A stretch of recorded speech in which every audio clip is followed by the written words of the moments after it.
Good morning. I hope all of you enjoyed losing an hour of sleep last night. Why do we do that? I think Arizona is like the one state that doesn't do any of that. But it's good. I think there might be another one. I don't know.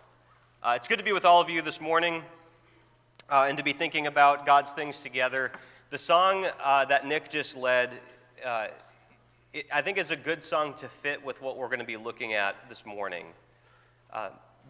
The scriptures teach that we are supposed to conform to the image of God's Son. We're not supposed to understand what's right and wrong by what psychologists say or by what business practice says or whatever is popular or whatever our society might esteem. That our sense of morality and what's right and wrong comes from the character of God. And so therefore, if I want to know what it means to be fully human, the way that God has designed me to be human, the only way that I can do that is if I draw near to God and understand Him, so then I know what to imitate. There's some passages in the Bible that show us that idea. Leviticus 19, verse 2, "You shall be holy, for I, the Lord your God, am holy." How do we know what it means to be holy? Well, we have to look at the character of God, and in looking at the character of God, we then know what it looks like to be holy. Now, there's going to be certain things about God that we don't get to imitate, like judgment, for example, or omniscience. But there are certain things that we are supposed to imitate about Him, and some of those things include His holiness. And to the degree that we can imitate those things, we're supposed to strive after that. Notice another passage, Romans 8:29, "For those whom He foreknew, He also predestined to be conformed to the image of His Son." You notice from this passage here that what God wants us to do is to be conformed to the image of the perfect human being, His Son, Jesus Christ. And so if I want to know what it looks like to be what God wants me to be, I've got to draw near to Jesus and understand who He is and how He interacted with people and how He reacted to people.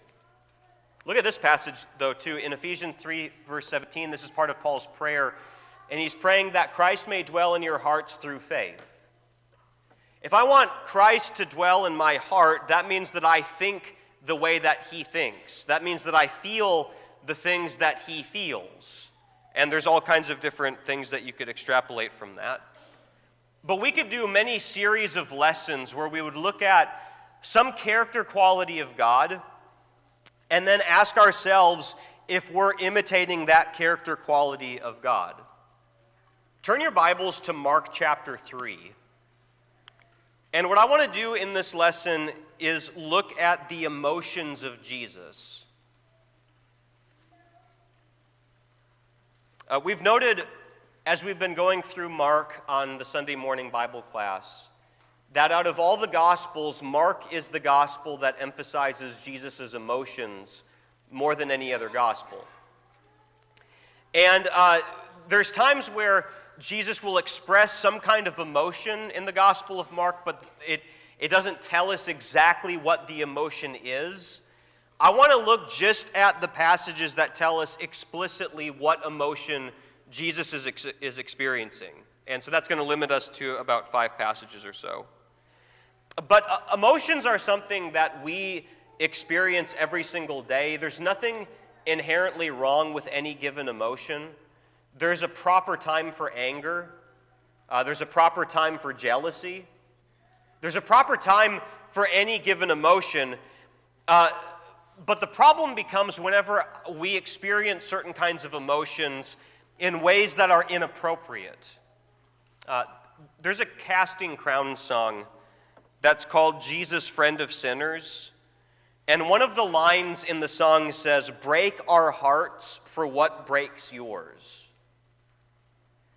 The idea being that we would draw so near to Jesus that we have a broken heart for the same kinds of things that Jesus had a broken heart about.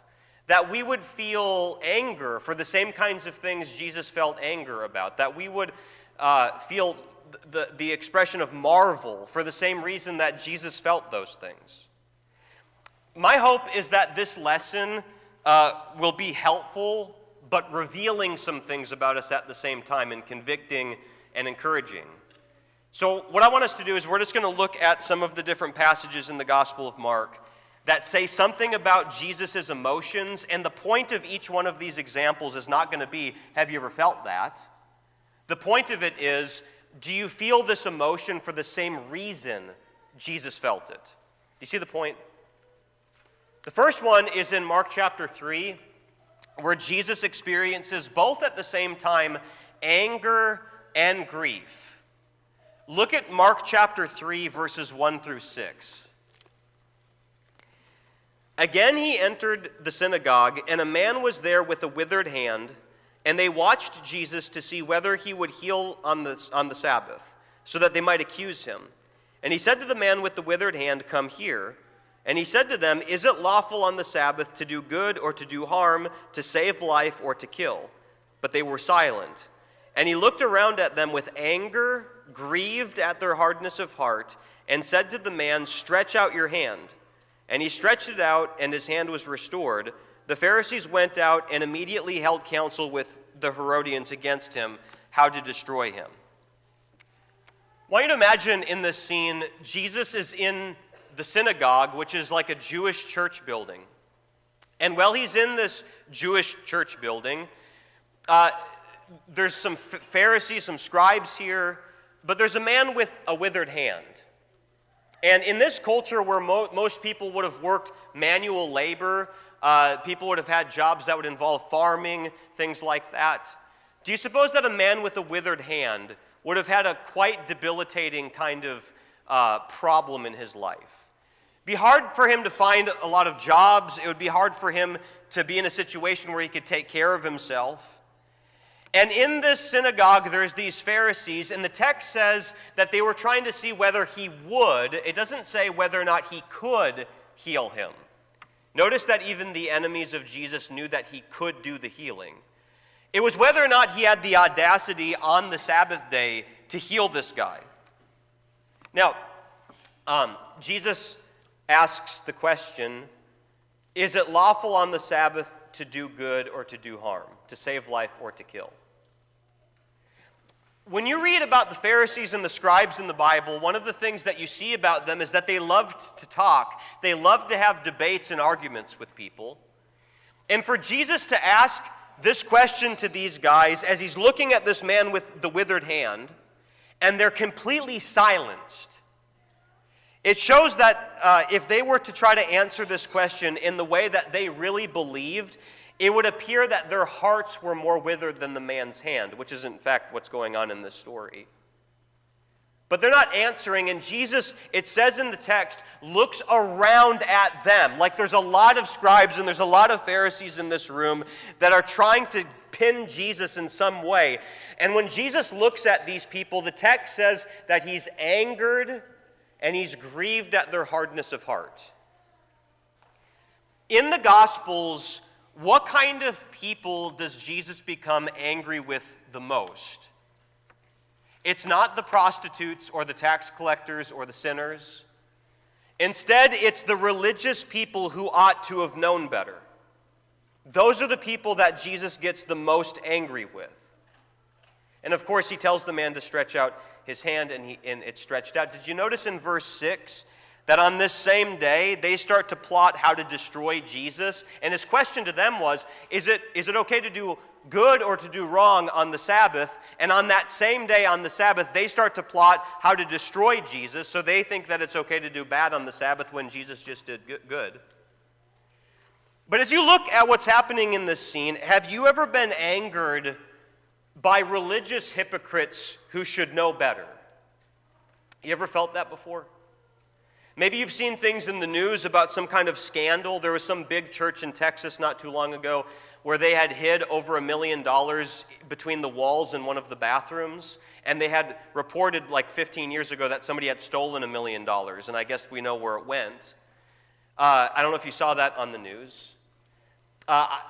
You've probably heard stories about ministers that have written a lot of books and are really popular who have been involved in some kind of sex scandal and harmed many people in the process, or other people that were really famous and they led with some kind of authoritarian rule within their church, and they divided the church because of their attitude and things like this. Do you ever hear those kinds of stories and get angered by that? Because it's people like that that cause people to look at Christianity and go, well, this is a joke. Look at all the hypocrites. And maybe it's not just like these big cultural examples. Maybe you've had some times in your own life where you've had religious hypocrites stab you in the back. I've known some Christians who went in business together, and one of them took the money from the other people and swindled all of them. If you've had times in your life where you've had religious people in your life that have hurt you in some way, and you experienced anger in that way, do you see how Jesus gets angered at religious hypocrites? Well, if the text only said that he was angered by such people, I would feel pretty good that I feel the same way Jesus feels. But the text says that he also had grief at the same time. You notice that his anger was accompanied with grief. Do you know what that's like? Why would he have the grief? Well, I think he would have the grief because he was wanting the Pharisees' hearts to not be as withered as they were. He wanted the Pharisees to be right with God as well.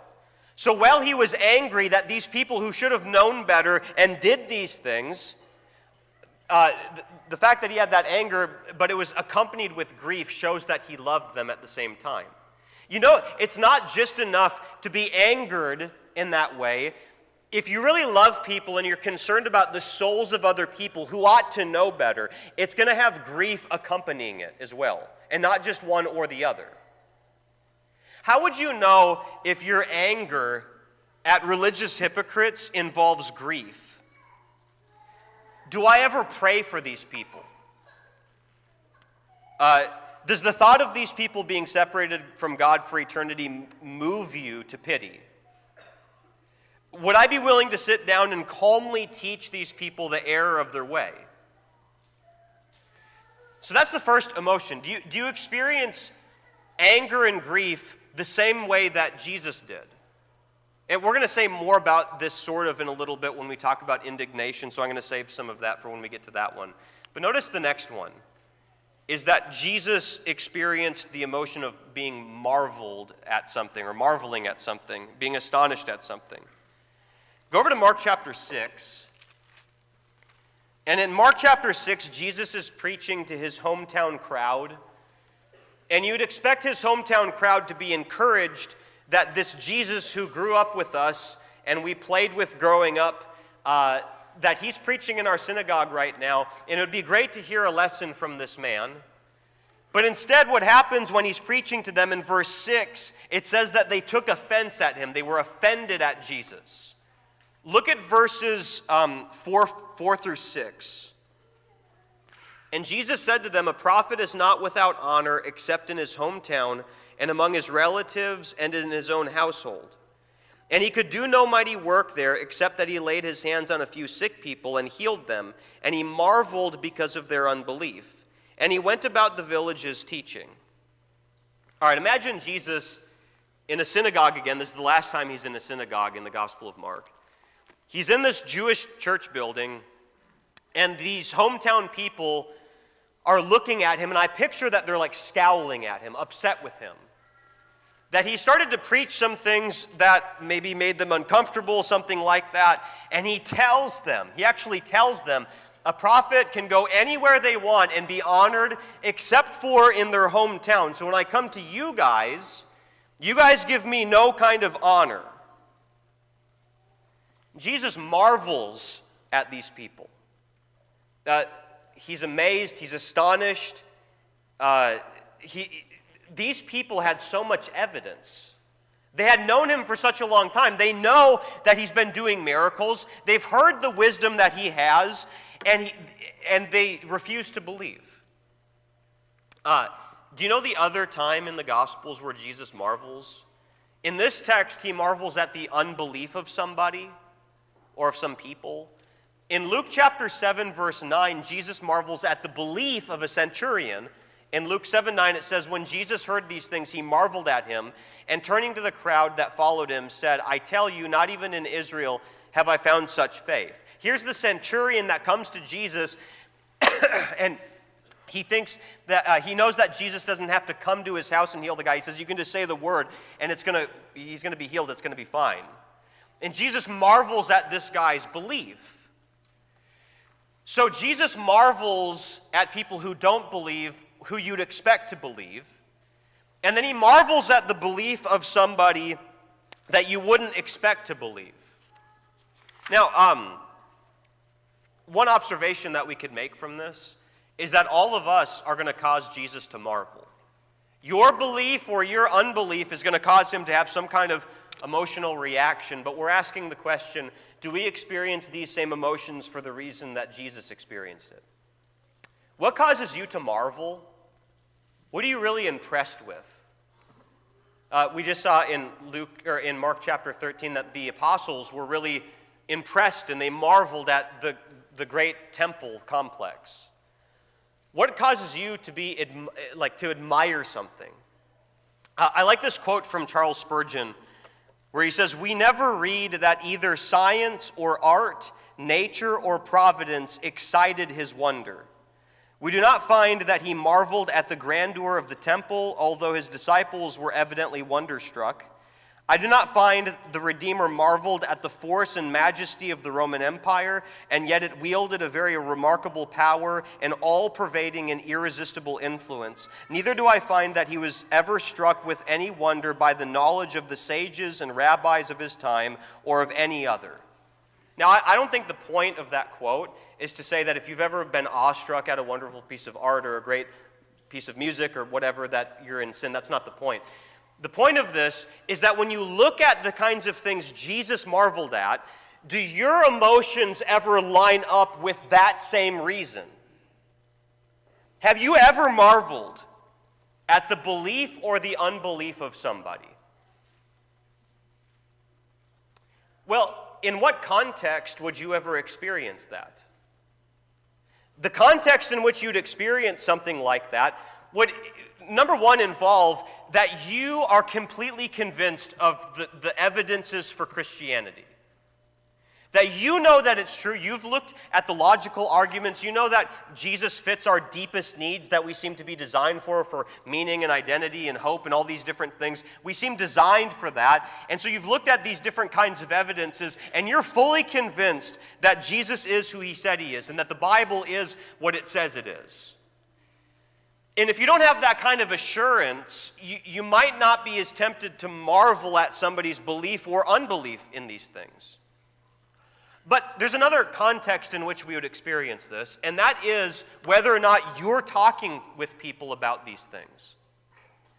What are the kinds of conversations you have with other people? Are they about all the other things that we might marvel about the economy, about the nations, about these cool hobbies that I'm into? Do we marvel at all these other things and never talk with people about spiritual things and even give ourselves the opportunity to marvel at belief or unbelief? Do you see the point? If we're never talking with people about spiritual things, if we're never sitting down and trying to convince somebody, look at the evidences for Jesus, look at the evidences of his resurrection, look at all the proof that we have, if you're never having those conversations with people, you're never going to really be in a situation to be able to marvel at belief or unbelief. Do you know what this emotion is like in the way Jesus experienced it? Notice the next one is indignation. Go over to Mark chapter 10.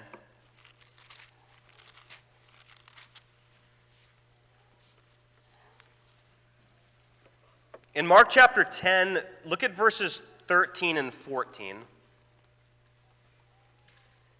"And they were bringing children to him that he might touch them, and the disciples rebuked them. But when Jesus saw it, he was indignant and said to them, 'Let the children come to me, do not hinder them, for to such belongs the kingdom of God.'" Imagine these people, I don't know if it's their own children or other children that they've seen, they're carrying kids to Jesus, and the disciples, who were just told in Mark chapter 9 that they need to receive children, the disciples are rebuking the people. What was the tone of their voice? Get those kids away. Jesus sees what's happening, and the text says that he became indignant. The old King James version, do you see the joke? Says that he was much displeased. Much displeased. Well, what is it that caused Jesus in this text to be indignant? The kind of thing that gnaws at you, that you might lose sleep over. The kind of thing that vexes you and bothers you. What was it for Jesus? It was when people in a society who were already marginalized were continually mistreated by his disciples. These people, these children, you're not anything important unless you've accomplished something, and children haven't accomplished anything. And so until they've accomplished something, then they're worth our time, and so therefore they're marginalized, and they're going to interrupt the things that Jesus is doing that's so important, is the way that the disciples are thinking. Jesus got indignant, vexed, much displeased when marginalized people were further marginalized. What causes you to become indignant? Go over to Mark 10:41. We actually see that the disciples in the same chapter experience the same emotion, but for a very different reason. Look at Mark chapter 10, verse 41. And when the 10 heard it, they became indignant at James and John. Well, what is it that James and John just did? They went to Jesus and they said, hey, can we sit at your right and your left hand in your glory when you enter into your kingdom? And Jesus has to have this whole conversation about, you don't know what you're asking. Are you able to go through the suffering that I'm going to go through, all these things? But I imagine that the other apostles go, oh no, they beat us to the punch. They're trying to be the ones that are going to be Jesus' chief executives in the kingdom or something like that. And so they become indignant that there's this competition going on. Notice the contrast on how Jesus gets indignant when marginalized people continue to be mistreated, as opposed to how the disciples feel it, is when they feel like they're in competition with other people and they're being rubbed the wrong way, this kind of thing. Be honest with yourself. In the last month, were you more indignant at things like racism, abortion, human trafficking, people taking advantage of other people, whatever? Were you more indignant at those things, or were you more indignant at the tone somebody used when they spoke to you? Or were you more indignant at the way that somebody didn't honor you, the way that you should have been honored? Do you see the point? Oftentimes, my sense of indignation and my sense of feeling vexed comes from a self-centered perspective rather than a genuine concern for other people. Those would be maybe some big examples about the racism, abortion, human trafficking, all those kinds of things. I remember when I was in junior high, there was a kid named Mike Peisert who committed suicide. I was in 7th grade. I had never, to my recollection, ever seen the kid or talked with him. But apparently he was one of the kids that was made fun of all the time. I guess he had acne, and and kids in junior high are absolutely brutal towards one another.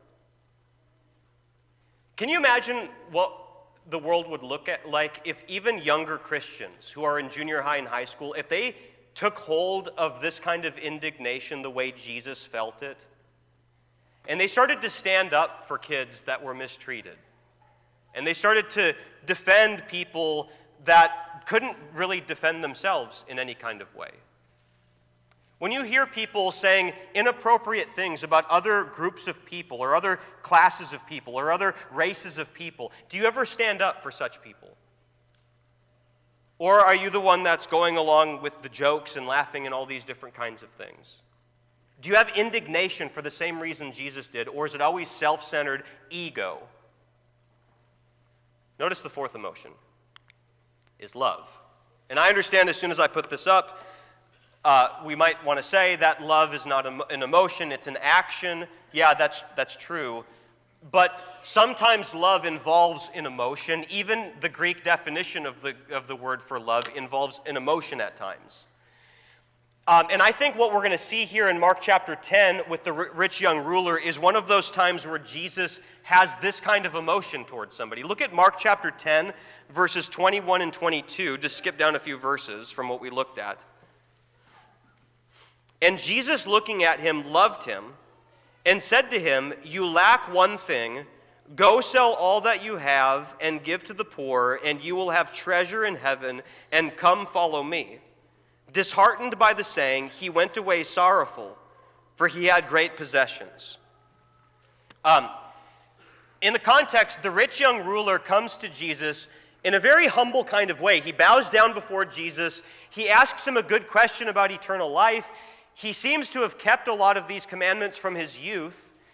And Jesus looks at this guy, and the text says that he loved him, which can mean that he was fond of the man. He had a warm affection for the man. I don't think we're supposed to read that this guy was like one of the Pharisees who should have known better, that Jesus would become angry with. I think there's a lot of good things about this guy. He's not one of the know-it-all kind of Pharisees that Jesus got angry with in Mark chapter 3, for example. And so Jesus looks at this guy, and he has this emotion towards him. But what's interesting is that in verse 22, this guy ends up walking away from Jesus in a sorrowful manner because he was unwilling to make Jesus the greatest priority in his life. He had a lot of possessions. When you hear about rich people, what's the first emotion that you experience? Is it swindler, thief, somebody who's taken advantage of other people, whatever? Would you ever have fondness towards somebody who puts their wealth and their possessions above Jesus? Would you even have fondness towards somebody who takes their wealth and their possessions and puts it above you? Here's Jesus looking at a guy that he knows puts his wealth and his possessions above him, and Jesus looks at this guy with fondness and with warmth. Well, how does he do that? Because this might be the kind of person that we're especially tempted to be frustrated with and angry at. Well, maybe one of the ways that Jesus does this is he's taken the time to dialogue with this guy. He's seen that there's good things about this guy. He's spoken with this guy. He doesn't make an immediate snap judgment about him. They've had a dialogue. Have you ever had a time before where if there was somebody you kind of suspected you wouldn't ever have fondness for because you've made some snap judgment about him or her, that when you finally have a conversation with that person, you start to actually develop a fondness for them, even if there's some very glaringly wrong things in their spiritual life? How many things can a healthy conversation with somebody else heal? And how much can it help us be bonded closer to somebody so that when we do challenge the person, we are saying it out of a place of love? When Jesus tells this guy, "Sell all that you have and come follow me," he challenged him, but he challenged him out of a place of love. Do you ever have that kind of fondness for people? Even people that are not yet Christians? Because you've spent the time to dialogue with them, and it's not just all about been dispensing information to them, but you've had good conversations with them. Notice the last emotion, which is actually the first one that appears in the Gospel of Mark. We're not going to look at the first passage here, but in Mark chapter 1, verse 41, you've got this story of this leper that comes before Jesus, and the text says that Jesus had pity. He had pity on the man. That same Greek word for pity is translated as compassion in Mark chapter 6 and in Mark chapter 8. And I want to look at these two examples in chapter 6 and in chapter 8. Both of them are in the context of Jesus first feeding the 5,000 and then Jesus feeding the 4,000. But look at this first one in Mark chapter 6, verses 31 to 34.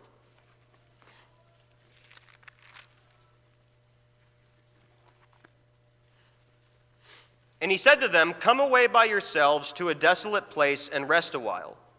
For many were coming and going, and they had no leisure even to eat. And they went away in the boat to a desolate place by themselves. Now many saw them going and recognized them, and ran there on foot from all the towns and got there ahead of them. And when he went ashore, he saw a great crowd and had compassion on them, because they were like sheep without a shepherd, and he began to teach them many things. All right, notice how this text begins. In the context, Jesus had sent the apostles out. They were supposed to cast out demons. They were supposed to teach, warn people about judgment and all these things. And they come back, and they've been very busy. So Jesus tells them, I want you to come into the boat, and we're going to go to a desolate place to spend some time by ourselves. The expectation of the disciples when they get in the boat is, we will get some R&R time. Isn't that rest and relaxation or something like that? And so that's what they're expecting. They get in the boat, and the giant crowd looks at the trajectory of where the boat's going on the other side, and they run around the Sea of Galilee, and they meet all the disciples and Jesus on the other side where they're expecting to have some time by themselves. It looks like the only rest they got was actually their time in the boat. I have to tell you that if I'm one of the apostles and I get to the other side and I see the giant crowd, I'm going, leave us alone. We just spent some time healing you guys. The needs never stop. When can we finally get a vacation? But the text says in verse 34 that when Jesus saw them, he had compassion. And the Greek word for compassion is splachnidzomai. That's just a fun word to say. Splachnidzomai. And what the word literally means, it means to be moved in the inward parts, or, I like this definition of it the best, to have your bowels yearn. In this time, the bowels were thought to be the seat of love and compassion. You ever had a time before where you had bowels of mercy for somebody? That's what the word means. Like you actually had a feeling deep within you that moved you to pity or compassion over the situation that somebody else was in. Now that's what Jesus felt when he saw this crowd, whereas if I was one of the disciples, compassion would have been the last thing that would have come to my mind. Now, I want you to look at the other example of this, and then I want to scale back and make some observations about both of these stories. Go over to Mark chapter 8, and look at verses 1 through 3. This is the other time where he feeds a group of people. Mark chapter 8, verses 1 through 3. In those days, when again a great crowd had gathered, and they had nothing to eat, he called his disciples to him and said to them, I have compassion on the crowd, because they have been with me now 3 days and have nothing to eat. And if I send them away hungry to their homes, they will faint on the way, and some of them have come from far away. All right, verse 1 begins by saying, in those days. Well, what were those days that this is happening in? There's two stories before this. Jesus has been spending time with Gentiles. And so it seems like the in those days means that what he's about to do for this group of people, it's a Gentile crowd as opposed to the Jewish crowd in Mark chapter 6. And what he does is he notices that these people have been with me for 3 days. They've been listening to my preaching and teaching. I take it. And he's got this same emotion for another group of people. It's not just his brother Jews. He's got the same feeling for a group of Gentiles as well. And based on that compassion, he gives them this food and things like that. All right. Have you ever had compassion? Not just for people who are like you, but for people who are very different from you as well. Because that's what he's doing in both stories. First story, people that are like Jesus, they're Jews. Second story, people that are not like Jesus, they're Gentiles. How would we cultivate this emotion? When was the last time you were around a big crowd of people? You were at like a sporting event. You saw something on the news about some kind of parade or something like that. Have you ever seen on the TV like people supporting LGBT plus things, like parade, like groups of people on the news? And you're flipping through the channels and you see that kind of thing. What's the first emotion that comes into you? The first emotion is anger that these people are ruining our country or whatever. Do you see that that's not how Jesus was? Do you see that? He saw crowds of people, and the first thing that he experienced was compassion. Well, how did he cultivate that kind of emotion? Maybe you look at another crowd of people that are the opposite political party as you are, whatever. Are you like Jesus in the way that you have emotions? I want to point out in both of these stories, what is it about Jesus that allows him to have this compassion? I think in Mark 6:34, it says that Jesus saw the crowd. He saw them. He didn't dehumanize them. He didn't see it and then look away right away and go, these people, and we're trying to get away, but he looked at them. Do you know how easy it is to not have compassion on people that you dehumanize? Pretty easy. But when you look at people and you see that they have eyes and they have faces and they have stories and they're a human being made in God's image, do you suppose that that would help us have compassion? Now, it wasn't just that he saw them, but when he looked at them, he saw that they were sheep without a shepherd. Well, what does that mean? People that have no good leadership. People that have got nobody wise that they can listen to and look up to. The Jewish leadership at the time was so corrupted. And these people had all kinds of wrong misconceptions, the crowds did, partly because of the wicked leadership that the people had at the time. And Jesus can peel back all of that and notice these people are in need of compassion because they're like sheep without a shepherd. I have a friend who transitioned from being a man to a woman. We went to high school together. Our last names are very similar, and so we always had our lockers right next to each other in junior high and high school. So he transitioned. And we talked a lot before he did those things, and we've talked since then because he detransitioned. He went from being a man to a woman, and then his wife and his kids got so confused and he got so depressed that he hit rock bottom and he had to go back. And so I talked with him on the phone a couple months ago, and I asked him about his experience. And he said that I was told to block out anybody who disagrees with me. So it's kind of like a cult, how a cult tells you, don't listen to anything that contradicts your view. And he said that all of the doctors that he found had YouTube channels, that it was just a bunch of YouTube channels. Sheep without a shepherd. Shame on us when we look at human beings struggling with mental illness like this, and the first thing we think is anger that they're ruining our country. Sheep without a shepherd, how about that? That need help, that need compassion, that need real conversations. You notice, by the way, in the second story, in Mark chapter 8, Jesus notices the plight of the people. He notices these people have nothing to eat, and if I send them away, they're going to faint on the way home.